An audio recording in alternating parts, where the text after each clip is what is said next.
Hello दोस्तों, dictation start होगी 3 second बाद। स्टार्ट। कई साल पहले जब अपने विदेश में रहने के दौरान हम परिवार सहित एक शाम खाना खा रहे थे तो यह बात आई कि एक परिचित ने नया घर लिया है और हो सकता है कुछ दिन बाद वे अपने नज़दीकी मित्रों को बुलाकर उस दिन कोई समारोह करना चाहे। विराम। उनके मकान में जगह भी ज़्यादा है। विराम। वहाँ सभी मित्र मिलकर हंस खेल लेंगे और त्योहार भी मना लिया जाएगा। विराम। लेकिन एक राय यह थी कि हमें दीपावली के दिन घर पर ही रहकर अपने परिवार सहित त्योहार मनाना चाहिए। विराम।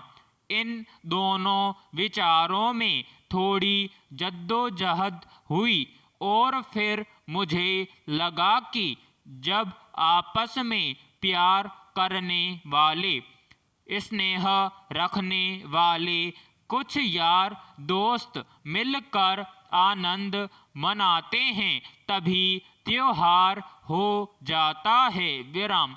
हमने पहले अपने घर में पूजा की और बाद में उस नए घर की छत के नीचे कई परिवारों ने मिलकर खाया पिया, गाने नाचने के साथ अच्छा समय बिताया। विराम।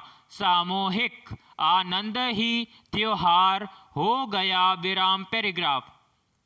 दरअसल भारतीय संस्कृति में किसी खास तिथि को त्योहार मनाया जाता है। विराम। साल के समापन से पहले ही अगले साल होने वाली छुट्टियों की सूची घोषित हो जाती है। उसमें सभी त्योहारों के बारे में पूर्व सूचना भी दर्ज होती है। विराम।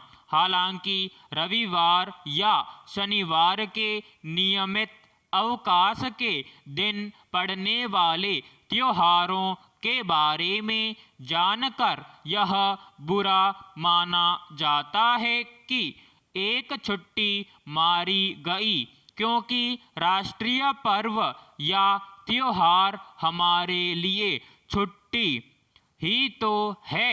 विराम। होली और दीपावली भारत का सबसे बड़ा त्योहार है, लेकिन जैसे जैसे बाजार का कब्जा जिंदगी पर बढ़ रहा है, पारिवारिक, राजनीतिक, सामाजिक या आर्थिक स्वार्थ पनप रहा है, मानवीय रिश्ते सिकुड़ रहे हैं, त्योहार लगभग औपचारिकता बनकर रह गए हैं। विराम। कई आम त्योहारों और यहाँ तक कि नए वर्ष के मौके पर भी उपहार देने की परंपरा व्यावसायिक प्रारूप में तब्दील हो चुकी है। विराम। अधिकतर लोगों द्वारा यह अवसर रिश्तों को सींचने में प्रयोग किया जाने लगा है। विराम। किसी जमाने में घर में ही लोग मिल बैठकर बात करते थे और फिर तय होने के बाद रसोई में ही पारंपरिक पकवान, मिठाइयाँ तैयार की जाती थी। विराम। उनमें समय और मेहनत लगने और परिवार के दूसरे सदस्यों द्वारा हाथ बंटाने के कारण आपसी रिश्तों में उत्सवी मिठास भी बढ़ती जाती थी। विराम। पुराने पकवानों के स्वाद के साथ उनको बनाने की विधियां या नुक्ते भी परिवार में शामिल होने वाले नए वयस्क लोगों के हाथों में पहुंच जाया करते थे। विराम पैराग्राफ।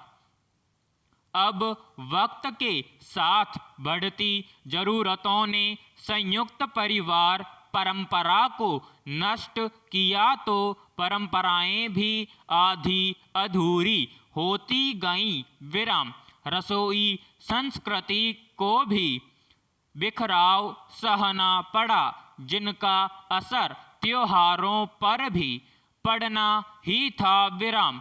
नई पीढ़ी की महिलाओं ने जैसे जैसे बौद्धिक और आर्थिक सशक्तिकरण की राह पकड़ी, वे अपनी पहचान को लेकर जागरूक हुई। वैसे वैसे परिवार को अतिरिक्त आर्थिक समृद्धि देने में भी उनकी भूमिका बनी, मगर इसके लिए उन्हें स्वाभाविक रूप से घर से बाहर का रुख करना पड़ा।